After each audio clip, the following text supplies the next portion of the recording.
আসসালামু আলাইকুম সবাইকে আর স্বাগতম আমার রান্নাঘর চ্যানেলে। আশা করি সবাই ভালো আছেন। আর মন ভালো না থাকলে ভালো হয়ে যাবে আমার তৈরি করা রেসিপিটা দেখলে। আজকের রেসিপিটা মূলত তাদের জন্য যারা ব্যাচেলার অবস্থায় আছে। চলুন শুরু করি। প্রথমে একটি পাত্রে 4টা ডিম, কিছু ধনিয়া পাতা, 2টা পেঁয়াজ, 2টা কাঁচামরিচ নিয়ে নিলাম। ধনিয়া পাতা ও পেঁয়াজ আর কাঁচামরিচ কুচি কুচি করে তাতে পরিমাণ মতো লবণ দিয়ে সবগুলো একসাথে ভালো মতো মেখে নিব। মাখামাখি শেষ হয়ে আসলে একে একে 4টা ডিম ভেঙে দিয়ে দিব।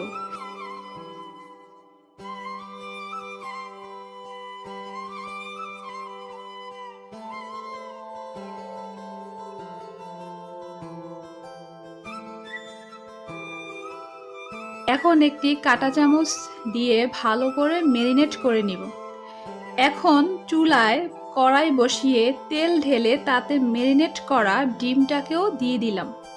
ডিম অমলেটের নিচের পাশ হওয়ার জন্য ঢাকনা দিয়ে ঢেকে দিব। 3 থেকে 4 মিনিট পর ঢাকনা উঠালে দেখা যাবে অমলেটের নিচের অংশ ভাজি হয়ে আসবে। এতে সুবিধা হবে কি, পুরো অমলেটটা উল্টাতে সুবিধা হবে, ভেঙে যাবে না। অমলেটটা উল্টিয়ে দিলাম অপর দিকে ভাজি হওয়ার জন্য।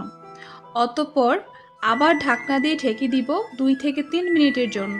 ঢাকনা উঠিয়ে আবার উল্টিয়ে দিয়ে একটি পাত্রে সম্পূর্ণ অমলেটটা উঠিয়ে নিলাম, না ভেঙেই।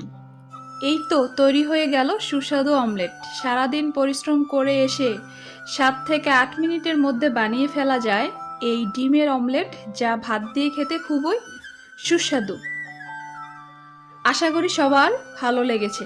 সবার যদি ভিডিওটা দেখে ভালো লাগে তাহলে তাড়াতাড়ি বেশি বেশি লাইক, কমেন্ট আর শেয়ার করুন। ইউটিউবে দেখে থাকলে সাবস্ক্রাইব করুন আর ফেসবুকে দেখে থাকলে ফলো দিয়ে আমাদের সাথে সংযুক্ত হয়ে যান। ধন্যবাদ সবাইকে।